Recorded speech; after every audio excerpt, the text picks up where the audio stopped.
श्री राम जय जय राम। तो ध्रुव जी महाराज सतयुग के और प्रहलाद जी भी त्रेता द्वापर में भी भगवान के नाम की कृपा, और कलयुग में तो नाम के अतिरिक्त कल्याण का कोई दूसरा साधन है ही नहीं। इसलिए गोस्वामी तुलसीदास जी महाराज ने कहा, चहु जुग चहु श्रुति नाम प्रभाऊ, चहु जुग चहु श्रुति नाम प्रभाऊ, चहु जुग चहु श्रुति नाम प्रभाऊ, चहु जुग चहु श्रुति नाम प्रभाऊ, कलि विशेष आन उपाऊ, कलि विशेष नहीं आन उपाऊ, कलि विशेष नहीं आन उपाऊ, कलि विशेष नहीं नाम उपाऊ। चारों युगों में और चारों श्रुतियां अर्थात चारों वेदों में नाम का महात्म्य बताया गया है, नाम का महत्व बताया गया है।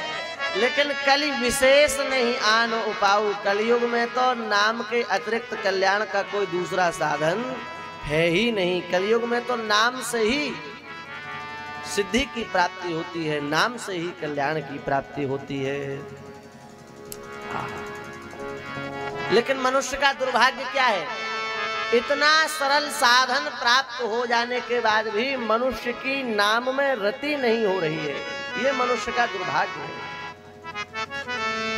अभी कोई व्यक्ति आ जाए और कहे कि अमुक दिन अमुक नक्षत्र में अमुक गांव जाना, वहां से अमुक वृक्ष की मिट्टी को ले आना और उस मिट्टी को लाके घर में रख लेना और फिर उसको 7 बार सीताराम पढ़ के और यहाँ फेंक देना तो तुम्हारे सब काम सिद्ध हो जाएंगे, हम लोग जरूर करेंगे। महाराज ने तो बड़ा लंबा बताया, अब तो करना ही है। फलाने गांव जाएंगे, वहां से वो पेड़ भी ढूंढेंगे, फिर वहां से मिट्टी भी निकालेंगे और फिर घर में आकर के उसको रखेंगे और फिर जब मुहूर्त आएगा तो उसको फिर राम राम पढ़ के फिर और सीधे सीधे यदि हम कह रहे हैं कि राम राम जपो, लो महाराज घिसी पिटी बात बता रहे हैं, कुछ ऊंची बात बता ही नहीं रहे हैं। ऊंची बात बता नहीं रहे हैं, जो हम सदा से सुनते आ रहे हैं वो राम नाम जपने की बात ही कह रहे हैं। और अंत में वो कह यही रहा है, घुमा के राम राम बोल रहा है। हम घुमा के नहीं, हम सीधे ही सीधे कह रहे हैं कि राम राम बोलो, भगवान का नाम लो। तो इसलिए जो वस्तु सहज हो जाती है व्यक्ति उसका महत्व नहीं समझता।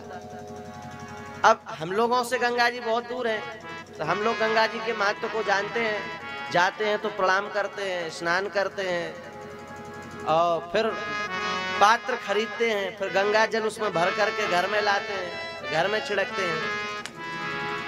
और जो गंगा नदी के किनारे रह रहे हैं, गंगा जी के तट पर रह रहे हैं, उनको देखो वो क्या करते हैं, वहीं कपड़े धुल रहे हैं, गंगा जी में ही कपड़े धुल रहे हैं, गंगा जी में ही कुल्ला कर रहे हैं। स्थानीय लोग ऐसा करते हैं। तो जब वस्तु सहज हो जाती है तो उसका महत्व समझ में आता नहीं है। ऐसे ही हमने कह दिया भगवान का नाम जपो, तो लगता है तो बहुत सरल काम है, तो उसका महत्व समझ में आता नहीं है। लेकिन सच्ची बात यही है कि कल्याण भगवान के नाम से ही होगा। इसलिए भगवान का नाम लेना यही समस्त विपत्तियों से मुक्ति पाने का एकमात्र उपाय है। इसलिए भगवान के नाम में हमको लगना चाहिए।